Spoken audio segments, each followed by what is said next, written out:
Assalamualaikum warahmatullahi wabarakatuh. Kali ini kita akan mempelajari kelas 5 tema 8 lingkungan sahabat kita, subtema 3 usaha pelestarian lingkungan, pembelajaran 5. Mengetahui tingkat pemborosan air. Nah, di sini ada percobaan teman-teman. Yang pertama, sediakan satu buah gelas yang berukuran kurang lebih 300 ml. Bukalah keran sekecil mungkin sehingga airnya menetes perlahan. Tampung tetesan air dalam gelas hingga penuh. Catatlah waktu yang diperlukan oleh tetesan air untuk memenuhi gelas tersebut. Seandainya keran atau tandon air di rumahmu bocor, sehingga air menetes seperti pada percobaan ini. Berapa liter air yang terbuang sia-sia selama 1 hari? Tulislah hasil laporanmu di buku tulis. Nah, kalian bisa menulis seperti ini ya. Laporan kegiatan percobaan mengetahui tingkat pemborosan air. Lalu kalian tulis tujuan dan alat bahan. Tujuannya untuk mengidentifikasi tingkat pemborosan air. Alat dan bahannya satu buah gelas yang berukuran kurang lebih 300 ml. Buah bak mandi atau satu buah bak mandi. Ini sebuah bak mandi ya teman-teman. Kalian bisa membenarkan sendiri, saya salah ketik.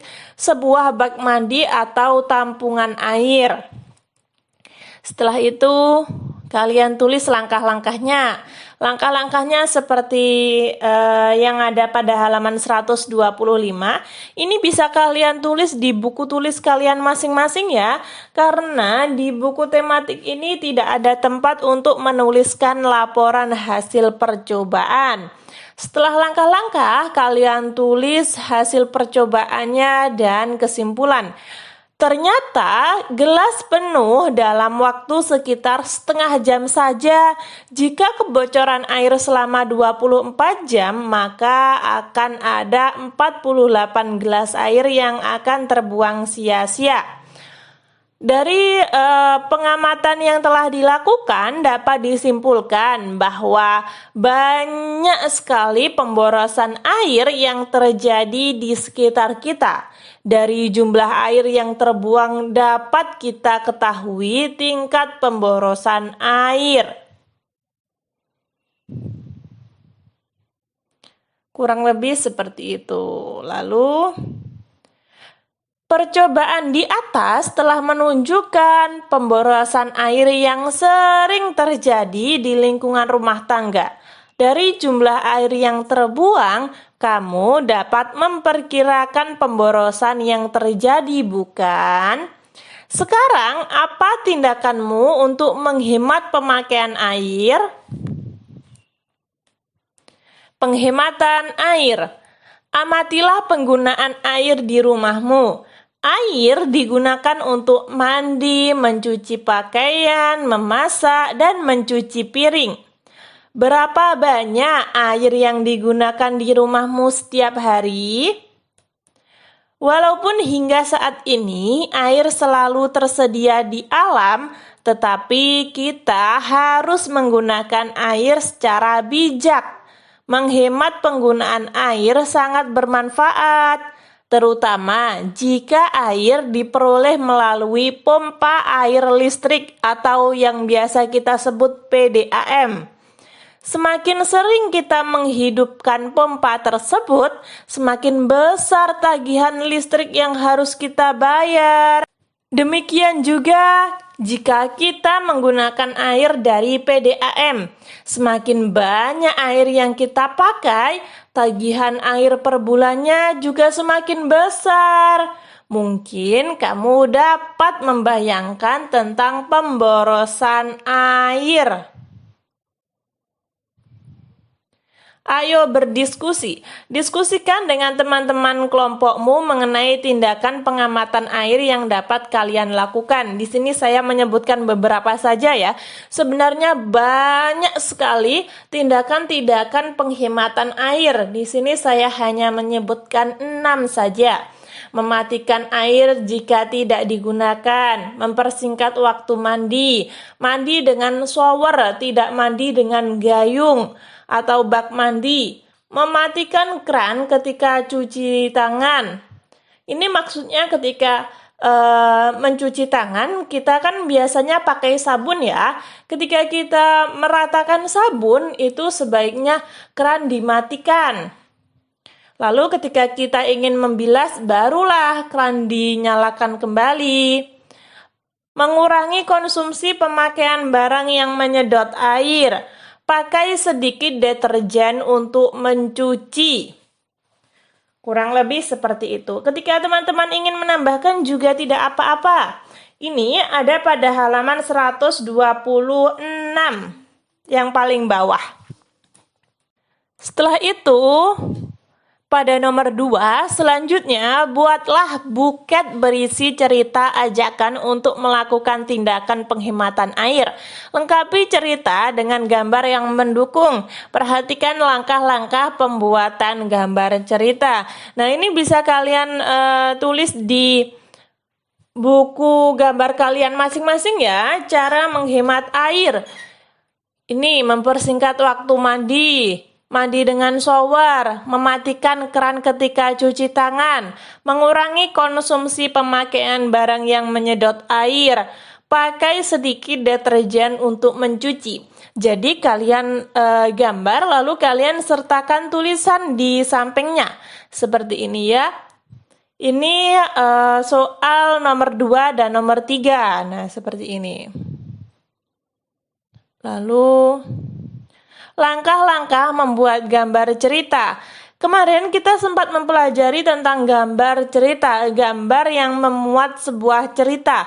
Gimana sih langkah-langkah membuat gambar cerita? Yang pertama, persiapkan bahan dan alat. Nah, bahannya ini bisa kalian ambil dengan teknik basah atau teknik kering. Lalu, menentukan tema. Tema apa yang ingin kalian buat? Lalu pembuatan sketsa.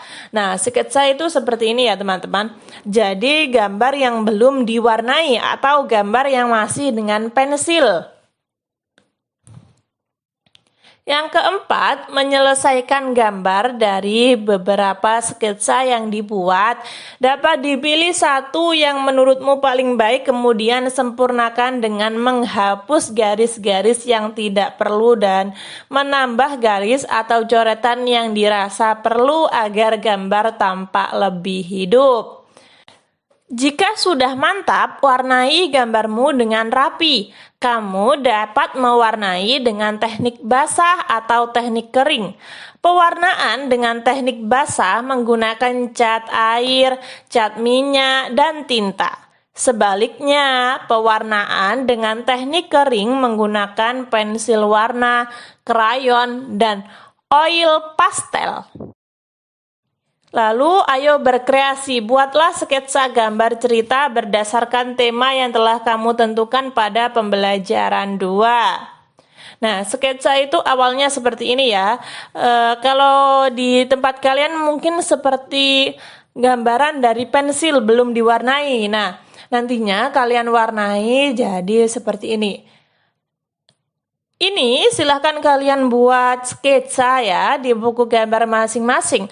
Kalian bebas membuat sketsa apapun, gambar apapun, lalu kalian warnai dengan pensil warna ataupun cat air.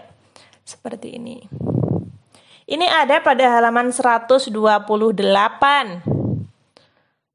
Ayo renungkan pengetahuan dan keterampilan yang dapat aku berikan bagi perbaikan kehidupan lingkungan sekitarku adalah membuat suatu barang baru dari barang bekas yang tidak terpakai, menanam tanaman, berani untuk menegur orang lain yang melakukan kerusakan lingkungan, Lalu sikap baikku yang dapat menjadikan kehidupan dan lingkungan sekitarku menjadi lebih baik adalah membuang sampah pada tempatnya. Bila perlu, memungut sampah yang dikiranya berserakan dan tidak membiarkan adanya genangan air di wadah bekas.